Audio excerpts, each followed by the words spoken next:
కేవలం 7,999K up to 10 kgs వరకు బరువు తగ్గి అధిక బరువు నుంచి వచ్చే ప్రధాన సమస్యలను దూరం చేసుకోండి.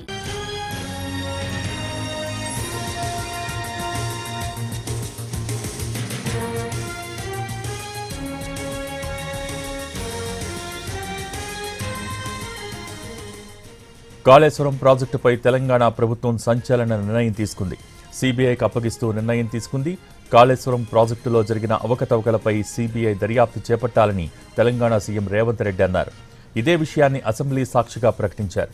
సమగ్ర విచారణ జరపాలని ఎన్డీఎస్ఏ, ఘోష్ కమిషన్ నివేదికలు చెప్పాయని, అందుకే కాళేశ్వరం కేసును సీబీఐకి అప్పగించడమే సముచితమని ప్రభుత్వం భావించిందని అన్నారు సీఎం.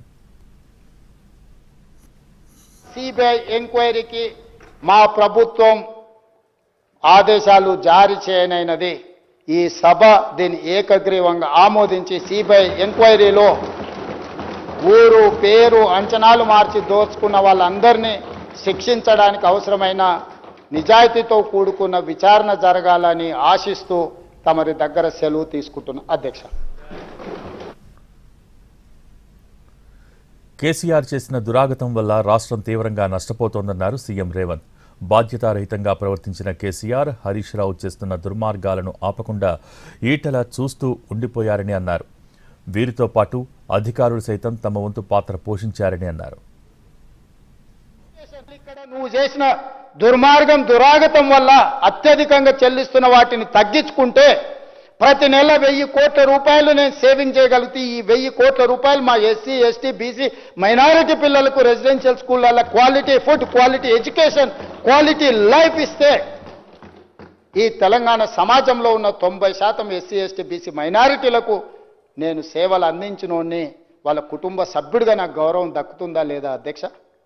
ఇవాళ నేను ఆ ప్రయత్నం చేస్తున్నా అధ్యక్ష.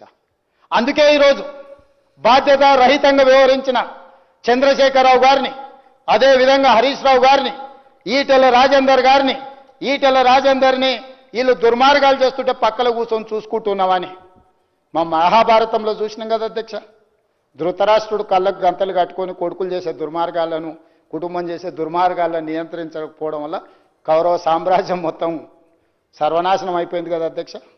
ఈరోజు చంద్రశేఖరరావు గారు, హరీష్ రావు గారు చేస్తున్న అరాచకాలను, దుర్మార్గాలను ఈటల రాజేందర్ గారు చూసుకుంటూ కూర్చున్నాడు. ఎక్కడ కూడా ఆపే ప్రయత్నం చేయలేదు. ఆర్థిక మంత్రి కానీ ఈ నివేదికలు రాశారు అధ్యక్ష.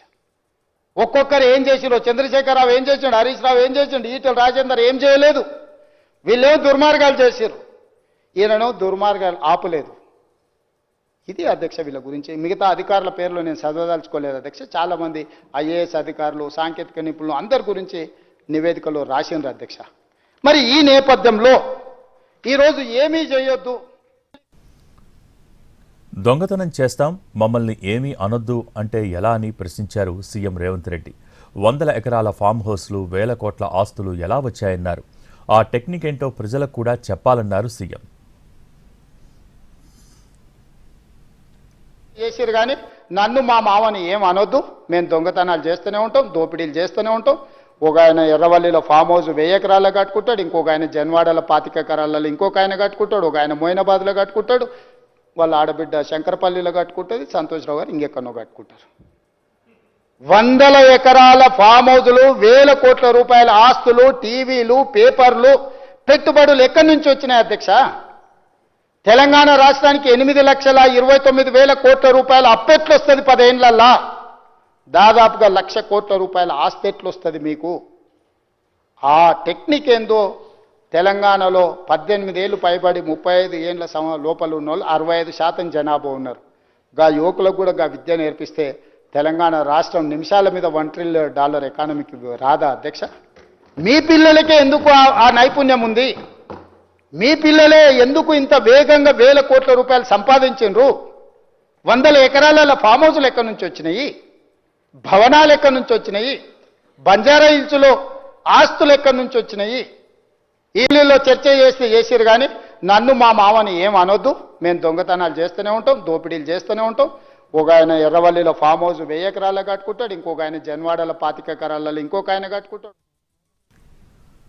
మనల్ని దోచుకోవటానికి వచ్చి మేలు చేసిన బ్రిటిషర్ని దొరలా పూజిస్తున్నామని చెప్పారు సీఎం రేవంత్. అయితే అదే దొర కుటుంబంలో పుట్టిన కేసీఆర్ మాత్రం ప్రజల్ని దోచుకున్నారని ఆరోపించారు. బ్రిటిష్ ప్రతినిధి అయిన సర్ ఆర్థర్ కాటన్ని దొరాని పిలవడమే కాకుండా దేవుడిలా విగ్రహాలు పెట్టి పూజిస్తున్నాం. ఈరోజు ట్యాంక్ బండ్ మీద కూడా సర్ ఆర్థర్ కాటన్ విగ్రహం ఉన్నది అధ్యక్ష. అంటే ఒక మేలు చేస్తే ఎన్ని తరాలైన మరవని జాతి మనది.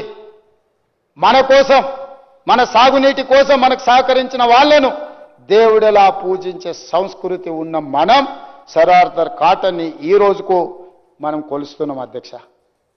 మరి దోసుకోవడానికి వచ్చిన బ్రిటిషర్స్నే వారి ప్రతినిధిని మనకు నీళ్ళు అందించినందుకు దొరగా దేవుడిగా భావిస్తే, దొరగా పుట్టినాని గొప్పగా చెప్పుకునే చంద్రశేఖరరావు గారు ఆ దొరలో ఒకంతైనా ఈ ప్రజలకు సేవ అందించాలని ఆలోచన చేసినుంటే ఇంత దుర్మార్గమైన కార్యక్రమానికి పాల్పడుతుండేనా? ఆనాడు ప్రజలకు సేవలు అందించిన సర్ ఆర్థర్ కాటన్ దొర అయితే, ఈనాడు పుట్టుకతోనే దొర అని చెప్పుకునే చంద్రశేఖరరావు గారు దోపిడీ దొంగగా మారి తెలంగాణ సొత్తును 1,00,000 కోట్లను కొల్లగొడితే, ఇది ప్రజాస్వామిక దేశం కాబట్టి నడిబజార్లో ఉరిదీయలేదు, రాళ్లతోని కొట్టి చంపలేదు. ఈ సమాజం విచారణ చేసి సహేతుకమైన అవకాశం కల్పించి ఈరోజు ఈ సభలో ఆ నివేదిక పెట్టి మీరు కూడా మీ అభిప్రాయం చెప్పండి.